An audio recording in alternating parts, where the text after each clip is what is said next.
का टॉपिक है income group. इसमें इनकम ग्रुप में आपका क्या देखा जाता है? इनकम ग्रुप में ये देखा जाता है कि आप कैसे आप इनकम ग्रुप जैसे करते हैं, जैसे लो है, हाई है, मिडिल है, तो इसको भी ध्यान में रखकर आप जब हाउस प्लान करते हैं तो ये आप देख सकते हैं कि हाउस प्लान करते टाइम आपको किन किन बातों को रखना पड़ता है। जैसे कि आपके विभिन्न आय वर्ग के लिए वांछनीय विखंड होते हैं, है ना। तो इसमें क्या होता है, आपके 3 जो ग्रुप होते हैं, लो, हाई, मिडिल, तो उसके अकॉर्डिंग आपको ध्यान में रखकर ही आप क्या करते हो, हाउस प्लान करते हो। और हाउस प्लान में आप ये देखते हो कि आप इसको किस तरीके से आप उसको देखते हो, कैसे आप उसका चयन करते हो। तो जब आप मकान के लिए जब आप भूमि खंड का नाप करते हो तो व्यक्ति अपनी क्या देखता है, इकोनॉमी की स्थिति देखता है कि उसके पास कितनी आय है, उसको ही वो चुनता है। और आर्थिक जो आधार पर ही वो हमारे जो समाज होते हैं वो 3 जो आय वर्ग होते हैं उसमें बांट दिए जाते हैं। जो हमारा सोशल होता है, सामाजिक, वो हम 3 वर्गों में उनको बांट दिया जाता है। और बांटने में फर्स्ट आता है आपका निम्न आय वर्ग, अर्थात वह आय जो केवल आवश्यक आवश्यकताओं से ही जुट पाता है। इसमें क्या होता है, जो निम्न आय होती है वर्ग के जो व्यक्ति होते हैं वो अपनी अकॉर्डिंग इनकम के अकॉर्डिंग ग्रुप के आय वर्ग जो होता है उसमें केवल आवश्यकता से ही जुड़ पाता है, अदरवाइज वो नहीं जुड़ पाता। तो इसमें करने के लिए उसको वो पहले अपनी क्या देखता है, इनकम देखता है। सेकंड जो आपका मिडिल होता है, मिडिल आय के जो व्यक्ति होते हैं, मध्यम आय वर्ग के, अर्थात आय वो जो आरामदायक आवश्यकताएं भी जुट पाता है। जो मिडिल वाले व्यक्ति ग्रुप के होते हैं वो क्या करते हैं, जो आय वर्ग होती है उनकी जो इनकम ग्रुप होता है उसमें जो उनके कंफर्टेबल जो आवश्यकताएं होते हैं वो उनको भी जुटा पाता है। बट वो केवल क्या देखता था, जो आवश्यक वस्तुएं होती थी उनको ही जुटा पाता है। देन जो आपकी सेकंड है उसमें क्या है, वो जो उसकी आरामदायक वस्तु होती हैं वो भी वो उसको जुटा पाता है। देन थर्ड आता है आपका उच्च आय वर्ग, अर्थात वह आय जो विलासिता आवश्यकता से भी जुट पाता है।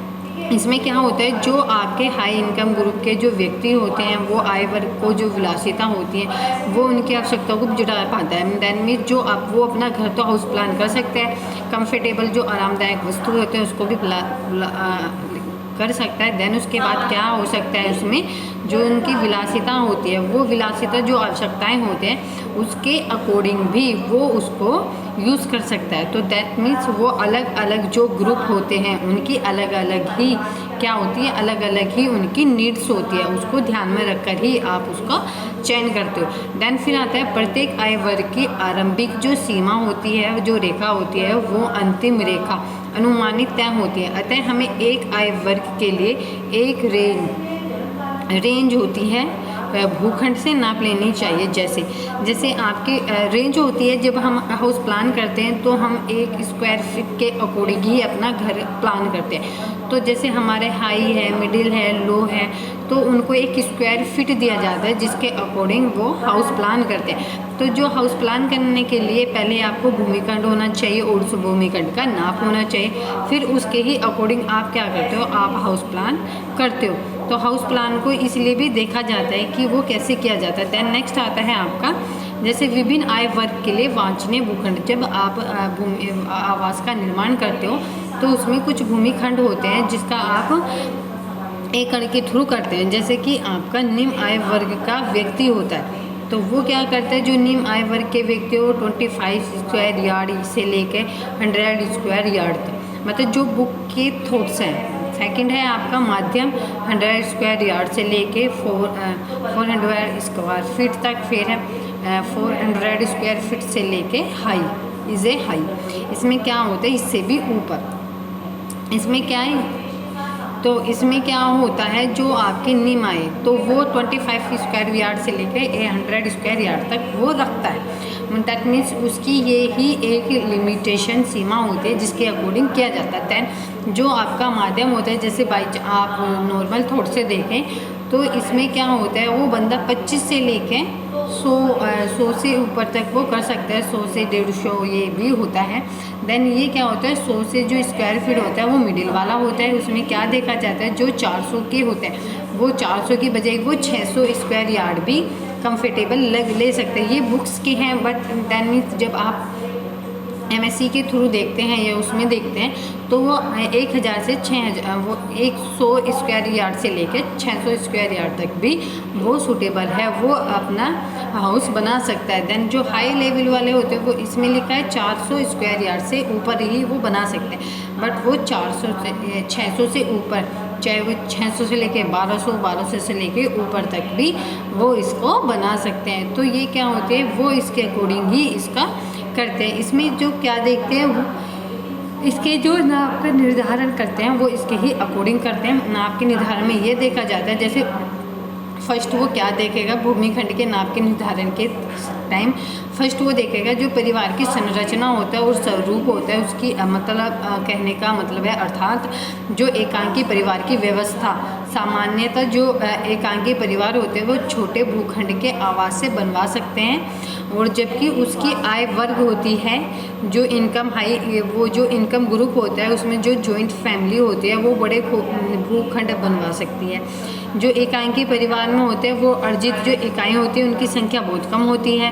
देन जो संयुक्त परिवार होते हैं उनकी बहुत अधिक संख्या होती है, और उसके संयुक्त जैसे जॉइंट फैमिली रहती है तो उनके व्यय भी अधिक होते हैं, तो वे कई कारणों से होते हैं और जो एकांकी परिवार की तुलना में कम होते हैं, जैसे मकान का किराया, बिजली, नौकर नौकरानी या जो सामाजिक व्यय होते हैं वो सब अकॉर्डिंग टू नाप के पाए जाते हैं। देन नेक्स्ट आता है, सेकंड आता है इसमें रहने का स्थान। रहने के स्थान में जैसे कस्बा, नगर, महानगर भी आप इसमें जो मध्य वर्ग के लिए निर्धारित कर सकते हो भूमिखंड के लिए। और उसमें क्या होता है, ये नाप को भी प्रभावित करते हैं।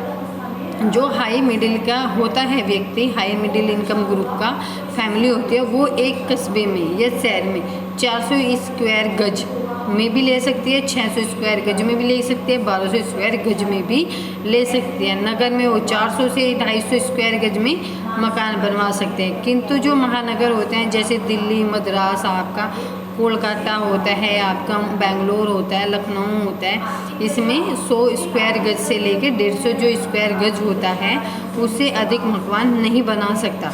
क्योंकि मुंबई में तो ऐसे जैसे 550 स्क्वायर से लेकर 100 स्क्वायर गज से अधिक मध्यम जो मिडिल इनकम ग्रुप के हाउस होते हैं उसकी तो आप कल्पना कर ही नहीं सकते कि मिडिल वाला व्यक्ति ऐसे शहर में जाकर मकान बनवा सकता है। तो ये भी चीज़ें होती हैं कि ध्यान में रखकर ही मकान बनवाए जाते हैं। जैसे एक ये भी है कि कुछ बंदे ब्याज या वित्तीय जो सहायता होते हैं, ऋण की सुविधा पर भी विभिन्न जो आय वर्ग के जो इनकम ग्रुप के जो भूखंड होते हैं उसका जब उसको चॉइस करते हो तो उसका भी एक अपना फैक्ट होता है डालते हैं। वो जैसे आसान किस्तों पर आप भुगतान करने की सुविधा या कम ब्याज दर पर मकान का निर्माण, इसके लिए जो ऋण मिल जाने की जो व्यक्ति की अपनी सुनिश्चित पूंजी होती है, उसके अतिरिक्त धन व्यय करने की जो स्थिति होती है, ये सबको ध्यान में रखकर ही वो करता है। जो पहले जैसे सरकारी नौकरी में इसे ऋण की सुविधा थी, मतलब जब पहले गवर्नमेंट जॉब करते थे तो उसमें ऋण की सुविधा थी, तथा जो अन्य जो माध्यमों से ऋण वो उपलब्ध करा सकता था। तो वो क्या करता है, वो जो होते हैं वो विभिन्न माध्यमों के अकॉर्डिंग उसको करवा सकता है। जैसे कि या माता पिता की जो प्राप्त होती है भूमि, संपत्ति, भूखंड, उसके नाप का चयन प्रभावित करती है। इन स्थितियों में जो पुरानी संपत्ति हैं उसको बेचकर अथवा मिले हुए जो भूखंड के मकान होते हैं उसको लेना आर्थिक रूप से सरल हो जाता है। मतलब जो गवर्नमेंट जॉब करते हैं व्यक्ति, तो वो इन जो high low middle income group के जो व्यक्ति होते हैं उनको ध्यान में रखकर ही वो क्या करते हैं, ज़मीनें खरीदते। वो स्क्वायर यार्ड्स में, जो स्क्वायर यार्ड्स होता है गज के अकॉर्डिंग खरीद सकते हैं, और तभी वो अपना जो हाउस होता है उसको प्लान करते हैं कि उसको कैसे आप कैसे उसका निर्माण करोगे, या आपकी चॉइस देखी जाएगी कि आपकी इनकम कितनी है। बस जो लो वाले बंदे हैं वो बस ओनली जो इम्पोर्टेंट आवश्यकताएं हैं बस उसको ही जुटा पाते हैं किसी तरीके से। बट जो मिडिल वाले होते हैं व्यक्ति वो आरामदायक वस्तुएं भी और आवश्यक वस्तुएं भी आराम से जुटा पाते हैं। देन जो आपके हाई इनकम ग्रुप वाले व्यक्ति होते हैं वो क्या करते हैं, जो उसकी विलासितापूर्ण जो वस्तुएं होती हैं उनको भी वो आसानी से जुटा पाता है, क्योंकि हाई व्यक्ति के पास इनकम ज़्यादा होती है, लो के पास बहुत कम होती है, क्योंकि वो अपना खर्चा अपने रोज़गार के थ्रू चलाता है। तो ऐसे ही आपका इफेक्ट जो इनकम पर पड़ता है इसके थ्रू भी पड़ता है।